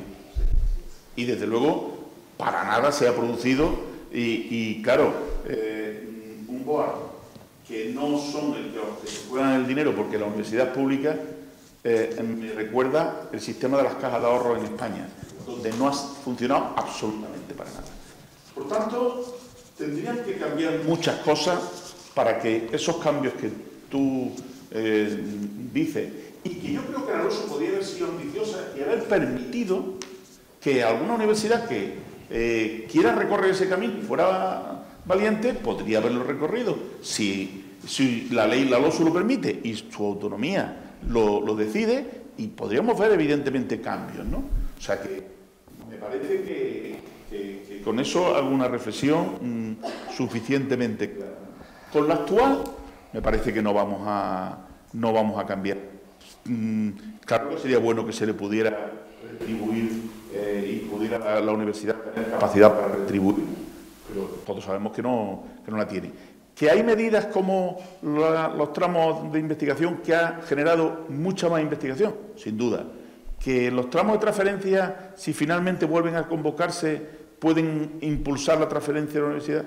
Yo creo que con un sistema funcionarial lo que funciona mejor es el incentivo. Y desde luego lo que es un desastre para la organización es que todo el mundo gane igual o casi igual, y los incentivos tienen que ser más diferenciales para que haya de verdad un... Eso sí creo que ayuda mucho al cambio. De los retornos por investigación, del porcentaje que lleva la universidad, siempre puede hacer, digamos... Por ejemplo, un complemento podría, evidentemente. Estimularía a que cuando alguien pide un proyecto europeo pueda decir, oye, yo voy a tener aquí 20.000 euros del proyecto europeo, por ejemplo. O de los contratos de transferencia, tener mucho... No que hoy eso se ve por casi mal, ¿no? Y eso es lo que yo creo que tendremos que cambiar. Incluso en el propio sistema de gobernanza, plantearse solamente la idea de que uno tiene 15 vicerrectores, pero no tienen por qué, o no tendrían por qué, tener el mismo complemento los 15 vicerrectores. No trabajan todos iguales, seguro. Sería, en principio, lo más lógico del mundo. Eso no se puede, vamos, no tiene sentido plantearlo en la Universidad Española.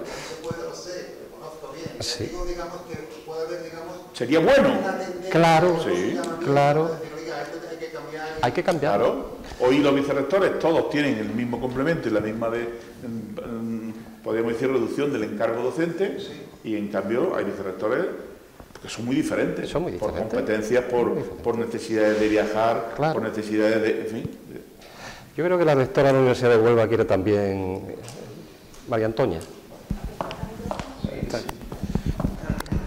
Quiere también intervenir en... Bueno, como dice Teo, yo soy rectora... ¿Suena esto? Sí. Sí, ¿no? De la Universidad de Huelva, y quería agradecer el panel. Yo ya todos estos conocimientos les voy a dar poco uso, creo, en el futuro, pero he aprendido mucho hoy, ¿no? Y me ha ayudado a hacer algunas reflexiones también internamente.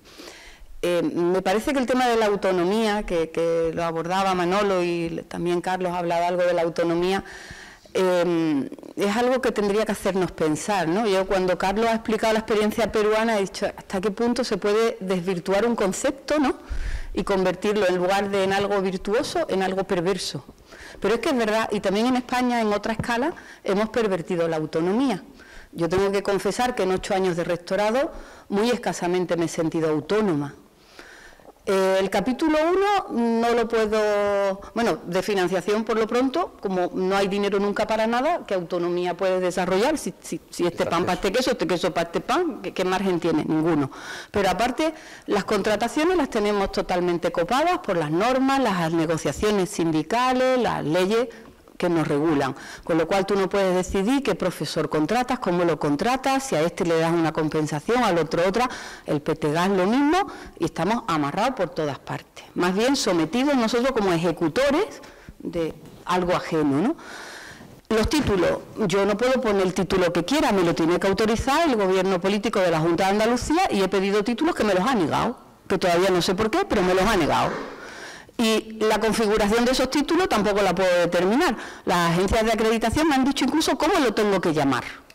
No puedo poner logística portuaria, no se puede poner. ¿Por qué? No se sabe, pero yo no puedo llamar el máster de logística portuaria. Bueno, entonces, el margen de autonomía es verdaderamente miserable y al final la hemos reducido al menudeo este diario, que además es el que hace daño, que pues que ahora Córdoba tiene una normativa de permanencia, yo tengo otra, un calendario, el otro... si no tenemos nada igual, las andaluzas cada una en su estilo, con lo cual un estudiante incluso tiene dificultades cuando se mueve, cuando se traslada, porque hemos dejado la autonomía reducida a este pequeño perfilillo de tonterías diarias y no a lo gordo. Entonces, realmente deberíamos reclamar la autonomía, pero también definir en qué la queremos. Porque al final yo he tenido muchas veces la sensación que lo único que preservaba era el origen histórico de esa autonomía, es decir, que bueno, que ideológicamente la universidad no se vea cohibida ni intervenida por ningún agente externo, pero más allá de eso, ¿realmente esto es autonomía? Yo tengo muchas dudas de que lo sea, y cuando ha contado Carlos la experiencia de Perú, digo, a lo mejor es mejor que no lo sea, porque claro, también en España está empezando a ocurrir que de repente hay universidades, no voy a decir quién ni de qué tipo, pero que nos llaman la atención cómo gestionan, por ejemplo, los TFM de los alumnos, que aquello es un call center, no una tutoría de un estudiante como debe ser, ¿no? Entonces, ¿en qué hemos dejado esto? Yo creo que deberíamos reflexionar un poquito más. Y luego, otra de las convicciones a la que he llegado a lo largo de estos años de experiencia, además de experiencia complicada, es que da igual lo que se regule, da igual de dónde venga el rector, da igual del BOAR, da igual del Consejo Social. Lo que tenemos que hacer es una transformación cultural, que es la que no se está haciendo, porque vamos, mi Consejo Social, pues bueno, sí, gente nombrada por la política, que en muchos casos son gente que se han quedado sin cargo político y le dan como una especie de compensación en el Consejo Social, empresarios que no tienen ninguna cultura del mecenazgo y que lo que hacen es pedir dinero para ellos repartirlo como Consejo Social. Entonces, si no hay un cambio cultural, da igual cómo lo regulemos todo, da igual si el rector viene de un lado o viene de otro, porque aquí hemos rechazado muchos reyes de otros lugares. Aquí un rector ajeno en una universidad, yo me imagino la mía con un rector de fuera, eso le queda que sudar tinta, eso sería un calvario para esa persona, porque no estamos culturalmente preparados para asumir que alguien venga de fuera a entender de nuestros asuntitos. Y digo asuntitos, ni siquiera asuntos, ¿no? Entonces, necesitamos un cambio cultural, que yo tenía la esperanza de que con la LOSU se consiguiera, se redefiniera, y la LOSU pues es lo que es un poco frustrante, porque no se ha metido la mano realmente en la transformación cultural de la universidad. Es una oportunidad perdida, pero bueno, es lo que tenemos, y al final somos producto también de una sociedad que no acaba de valorar del todo lo que significa la universidad, en especial la universidad pública. No estamos valorados, entonces, pues realmente, yo por ejemplo, los alumni, he intentado trabajarlo en mi universidad, pero es muy difícil, porque también poner en marcha un buen programa alumni independiente, institucional, requiere mucho dinero, que no tenemos. Entonces, claro, intentamos hacer cositas, intentamos contactar con los alumnos, intentamos vincularnos, pero también es a veces muy frustrante, porque tampoco creo que haya que idealizar el alumni. Hay alumni que estudiaron en Huelva, se fueron, luego hicieron un máster no sé dónde, ahora son CEO de una empresa importantísima de Alemania. Tampoco tiene un vínculo afectivo con la primera universidad por la que pasó, como para que tú ahora eso lo puedas alimentar. Ahí vamos, ¿no?, avanzando, pero al final esto es una suma de muchas cosas y nos afecta a esas culturas. En España tampoco hay una cultura del alumni, porque no es como en Estados Unidos, en otros sitios, no la tenemos, habrá que construirla. Y yo coincido con Nacho en que tenemos que integrarlo, pero yo he tenido también experiencias muy frustrantes, muy frustrante con el tema alumni, ¿no? Entonces, bueno, esto navegamos en aguas procelosas muy complicadas y hacemos lo que podemos, pero con profesor muchas complicaciones. Muchas gracias por el comentario, Antonio, porque vuelvo a encontrar cosas en común.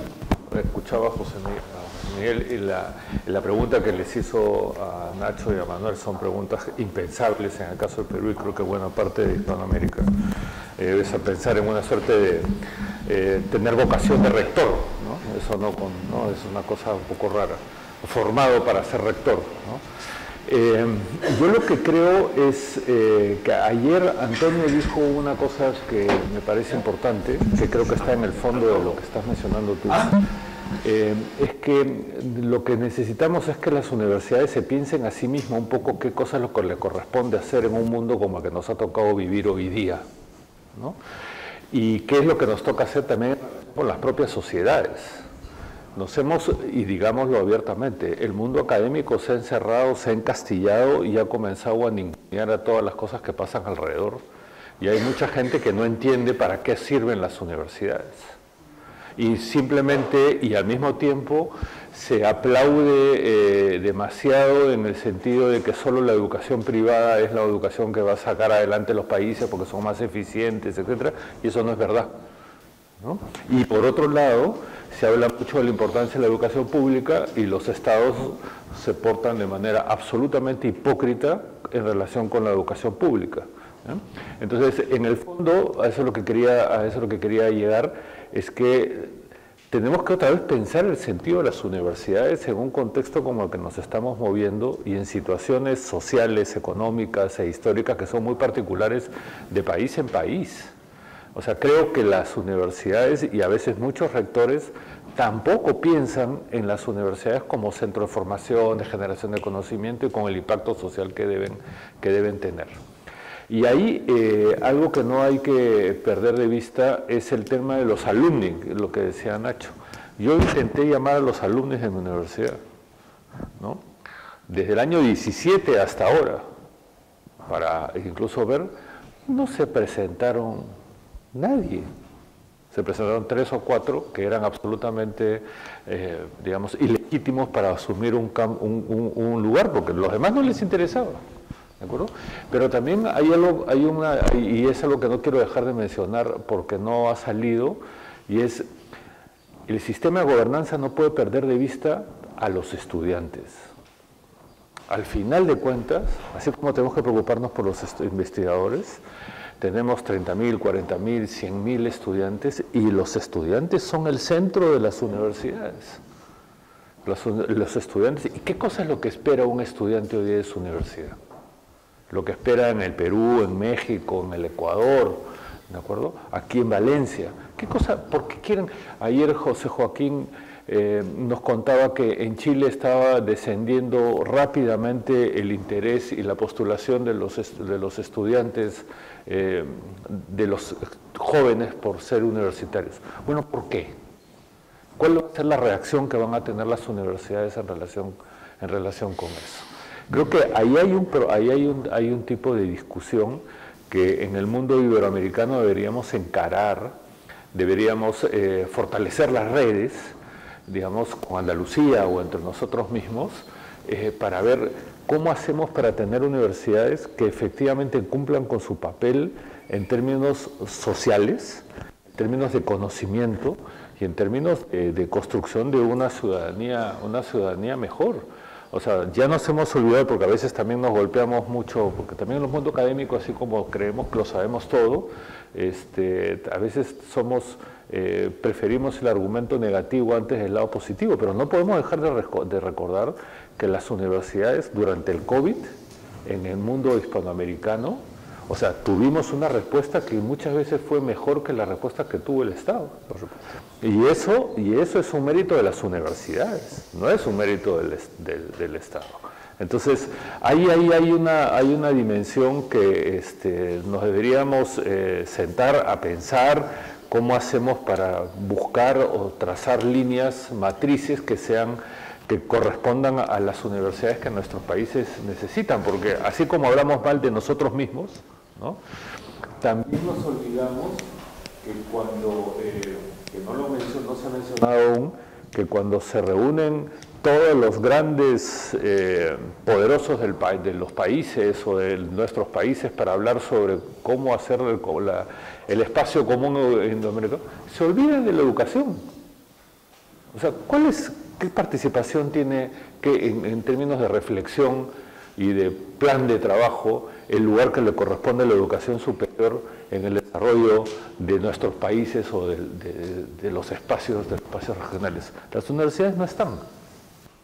En el caso del Perú, hace poco yo les decía a un grupo de amigos que me miraron con cara rara, ahora solamente se piensa que la minería es la que va a salvar al Perú, ¿no es cierto? Como han subido los minerales, entonces claro, entonces todo el mundo ahora de la minería le piden cosas. Bueno, ¿y la formación universitaria? ¿De dónde van a salir los ingenieros de minas para esas universidades? ¿Los van a importar? Ahora que todo el mundo quiere traer profesionales de China, ¿van a ser solamente de China? Creo que hay una falta de claridad y de empatía del mundo universitario con el mundo no universitario que tenemos que mejorar. Rectora Gómez. Gracias.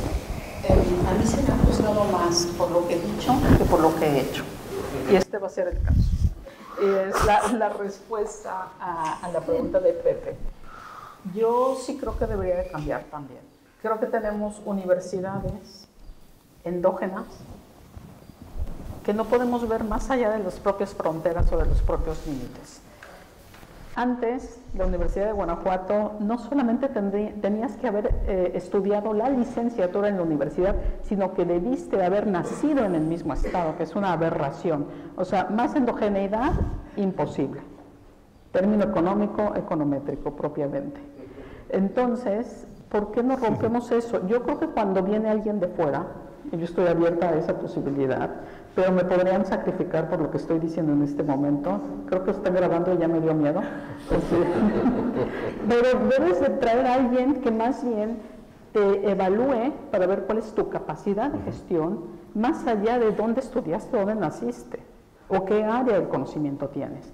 ¿Dónde está tu competencia? Y lo refiero en que eres competente para gestionar los recursos, para traer recursos a la universidad y para hacer que ésta crezca. Yo sí creo que deberíamos de abrir alguna puerta ahí, porque no está funcionando. Manuel dijo, bueno, no lo dijo de esta manera, pero nos imagino como elefantes viejos, grandes, que para mover una pata le pedimos la otra y cuando la movimos ya nos llegó el mundo, ¿no? Nos hemos sido capaces de transformarnos a las necesidades actuales. Entonces, quizá esa es una puerta. Digo, vivimos en una sociedad, no somos experimentos, pero deberíamos de probarlo con alguna y estar un poco abiertos al cambio. Yo sí creo que es impensable en nuestras universidades porque sería un verdadero, de verdad, escándalo. Pero probémoslo. Es lo que evalúan los boards en Estados Unidos. ¿Qué capacidad de gestionar, de traer procuración de fondos a la universidad haces? Aquí no lo hacemos. Deberíamos estar pensando también en eso, dada también el problema de financiamiento que tenemos las instituciones, sobre todo las públicas, pero no exclusivamente, no es un problema exclusivo. Dije que iba a ser breve. ¿Listo? No, está muy bien. Bueno, hay ciertamente dos líneas distintas. Yo creo que en las universidades españolas se ha avanzado mucho en lo que tiene que ver con la captación de talento. Por ahí sí se han dado grandes pasos. Talento investigador, incluso talento en el ámbito del profesorado. En la parte de lo que hablabas, Pepe, de la gobernanza, la cosa es básicamente idéntica. Claro que ha habido reformas y diferentes formas de elegir lectores o diferentes modelos, pero esencialmente estamos en un modelo muy antiguo. Hemos ido, si me permite, Sí, por Dios. Muy pacato, creo yo, ¿no? De hecho, la ley Castel, el proyecto de ley Castel, una de las cosas que a mí particularmente me gustaba era que abría, en vez de cerrar, abría las posibilidades, no obligaba a nadie. Lo que he dicho, dejen abrir. No obligaba a nadie a ir por claustro, o a ir por board, o a ir por sufragio universal, pero habría la posibilidad de que alguna se lanzase. Y eso hubiese sido muy bueno. Y ahí yo creo que el proyecto de ley que finalmente se aprobó, pues cometió un grave error en cerrar esa posibilidad. Sin embargo, yo estaba pensando, claro, los alumnos son muy difíciles de insertar porque cuidamos poco a los alumnos, como habéis dicho varios de vosotros, porque no les damos sensación de pertenencia. ¿Sabes que alguien que pasa por Huelva y luego hace máster no sé dónde, pues ya no se acuerda? Pero es que para eso tenemos que tenerlos mucho más implicados. Tenemos que generarles sensación de pertenencia. Y por otro lado, con esto termino, yo creo que la no embargo, sí que ha dado una oportunidad en el artículo 47 para potenciar los consejos sociales. Ahí sí que deberíamos no perder la única pequeña posibilidad que tenemos de profesionalizar esos consejos sociales. La ley dice, lo estoy leyendo aquí, que faculta a las comunidades autónomas a regular su funcionamiento, pero también les hace mucho más autónomos a nivel económico. Pero, ojo, eso no, espero que no se interprete como, decía María Antonia, pues que ahora de la universidad le vamos a pasar, en vez de un 0,001, pues le vamos a quitar un 0 a ese porcentaje. Y los consejos sociales se van a financiar con un trocito de la financiación que recibe. No, deberíamos de profesionalizar. Yo leí a Andreu Mascolell. ¿Están pidiendo ellos?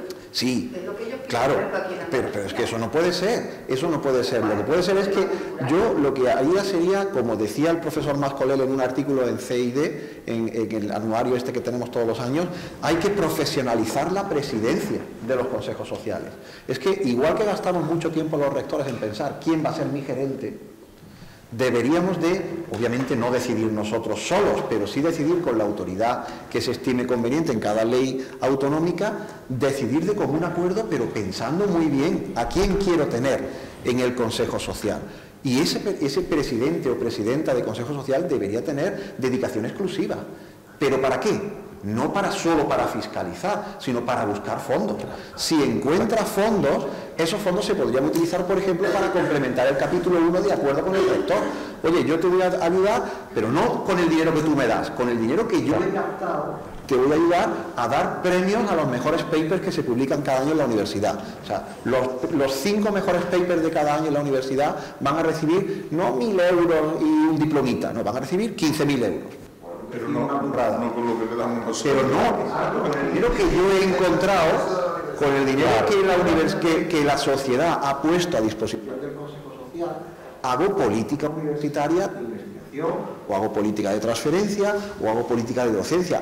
Quiero reconocer al mejor docente de la universidad, quiero reconocer los mejores expedientes de la universidad. Entonces generaría ese presidente o presidenta una sensación, sería una figura muy complementaria a la figura del rector o rector.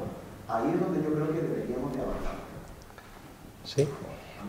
Sí, simplemente quería decir, dado que ha salido el tema de los antiguos alumnos, que estuve hace un par de meses en la celebración del 25 aniversario de la promoción del 2000 en la Pompeu Fabra, donde fui profesor unos cuantos años, y se presentaron del orden de, según las titulaciones, entre el 50 y el 70% de los titulados de una gente que salió hace 25 años. Y estuve por curiosidad mirando los CVs en LinkedIn de muchos de los estudiantes y tenían posiciones muy buenas y tal.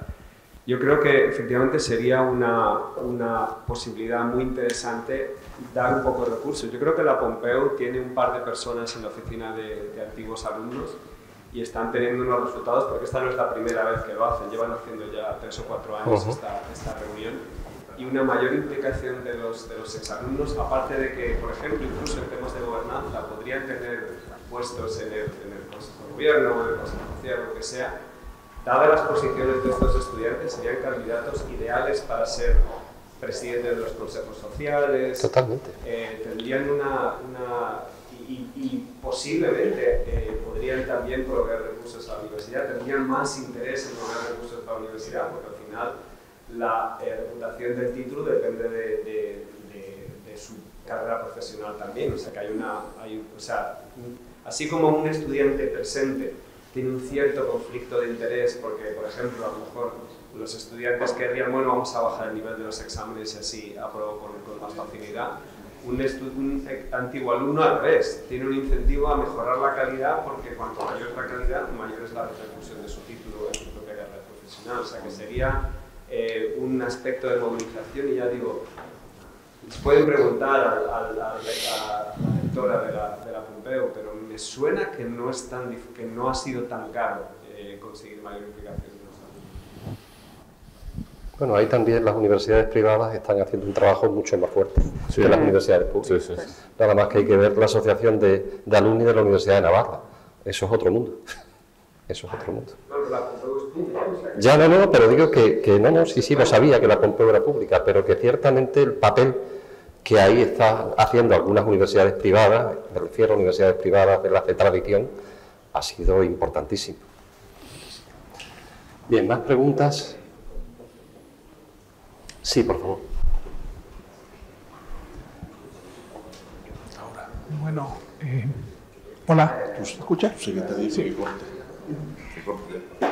De Ecuador le saludo, Nicolás Samaniego. Sí, muy interesante los temas. Una pregunta para José Ignacio y las universidades andaluzas. Si la UNIA es la Universidad de Internacionalización de las Universidades Andaluzas, no sé cómo lo manejan con los departamentos de internacionalización de cada universidad. Sí, una buena pregunta. No sé, no se solapa tal vez el trabajo. Una pregunta. Lo otro, creo que el desafío universitario, con lo que decía la rectora de la Universidad de Huelva, es que sí necesitamos sintonizar a manera de cambios culturales desde la universidad hacia la sociedad, y creo que ahí está el reto de las universidades para estos cambios. A mí me llama la atención también aquí en España que varios cerebros buenos se quejan, o sea, nunca estamos conformes con lo que tenemos, sino buscamos algo más. Y que hay un traslado de la fuga de cerebros hacia el norte de Europa. ¿Sí? O sea, he conversado con varios amigos y, bueno, el ideal es irse al norte en busca de mejores días. Entonces, ¿cómo estamos cubriendo tal vez esas necesidades? Y desde ahí también una pregunta a Manuel, que le interesaba el tema de la votación estudiantil. Claro, tú dices de pronto a los docentes, al claustro docente le interesa porque es su supervivencia tal vez, los administrativos igual. Tal vez al estudiante alguna manera de que tengamos ese mismo grado de pertinencia para que pueda votar y tener más porcentaje de presencia. Claro, en Ecuador, donde vengo, hay una ley autorregulada, ¿no? Y la ponderación del voto será, claro, el voto propio a un docente, 5% a los administrativos y 25% a los estudiantes. Entonces, más bien es una forma de equilibrar la importancia en la presencia en las universidades. Más o menos esas ideas para manejar.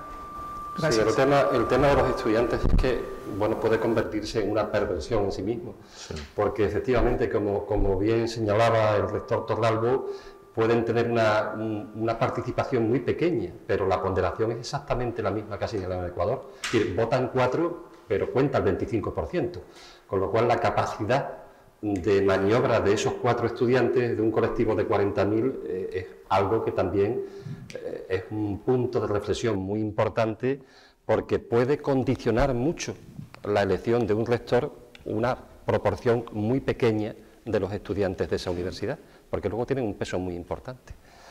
Bueno, yo creo que para la primera, que era un poco la interacción entre la UNIA y los grupos de internacionalización, yo ya le adelanto que es muy buena, pero yo creo que Nacho la puede comentar. No, pero la clave también la has dado tú. La clave es AUPA. La Asociación de Universidades Públicas de Andalucía tiene ahora un funcionamiento mucho más intenso en coordinación. La UNIA ha podido ser sustitutiva en algún momento porque no se ha coordinado con el resto de universidades andaluzas.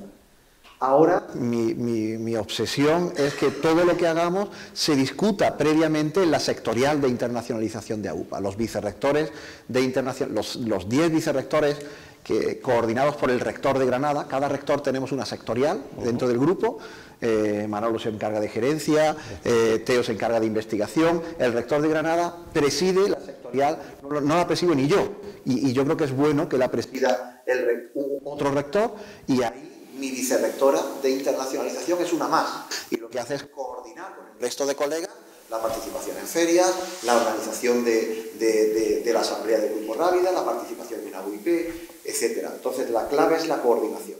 Si trabajamos juntos, y la clave está en que las sectoriales esas no sean nominativas y simplemente se reúnan para contarse qué están haciendo en las ferias, no, que se reúnan para trabajar. Que esas sectoriales, hay sectoriales más desarrolladas que otras, esas sectoriales muy intensivas, con un orden del día, donde discuten temas concretos en cómo coordinarse. Y luego, obviamente, cada departamento y cada vicerrectorado de internacionalización pues tiene su trabajo independiente y mira por su universidad como tiene que ser ¿verdad? Pero en esa sectorial se trata de poner en común las estrategias que pueden y deben ser comunes. Le voy a dar la palabra al profesor Garatea un momento. Sobre el tema de los estudiantes. Mira, yo he sido representante estudiantil y hice mucha política estudiantil cuando era estudiante, ¿no? Y luego llegué a ser rector. Entonces me tuve que vi lo que significa hacer gestión frente a la representación estudiantil. Dos cosas. La primera es que yo sí creo que la formación, la participación de los estudiantes en la gestión de la universidad es fundamental. Yo creo que eso forma, que es parte del trabajo pedagógico, además que les toque de formación a los profesores en relación con los estudiantes. Es muy importante, hay que promoverla, pero también hay que mirarla desde el lado en que tú necesitas, los estudiantes también son, no te voy a decir que haga de paso, pero son muchachos que pasan, ¿de acuerdo? Yo he tenido un caso de un grupo de estudiantes que fueron muy violentos, que lo que querían era participar en la contratación de los profesores. Entonces, aguanta. ¿De acuerdo? Entonces, pero hay que ponderarlo, pero hay que sentarse a explicar las cosas. Y por otro lado, algo que también está ocurriendo, y creo que las universidades tienen algo que decir, es que la participación de los estudiantes en la vida política de los países, los jóvenes, hay que formarlos. Y un espacio para formarlos es la actividad, la política en el interior de las universidades. Entonces, eso tiene que ver con gobierno, tiene que ver con manejo de la propia representación estudiantil, para que la universidad tampoco renuncie al papel que le corresponde en lo que van a hacer estos chicos cuando salgan de las universidades, ¿no? Bien, pues yo creo que la organización me mira ansiosa y efectivamente percibe de que estamos absolutamente entusiasmados con lo que estamos haciendo, lo cual, siendo universitarios, puede dar lugar a que echemos aquí la mañana entera.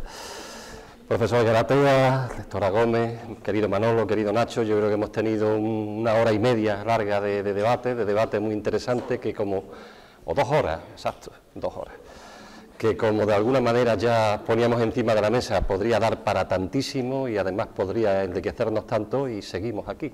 Tenemos día y medio por delante y mucho que discutir. Muchísimas gracias.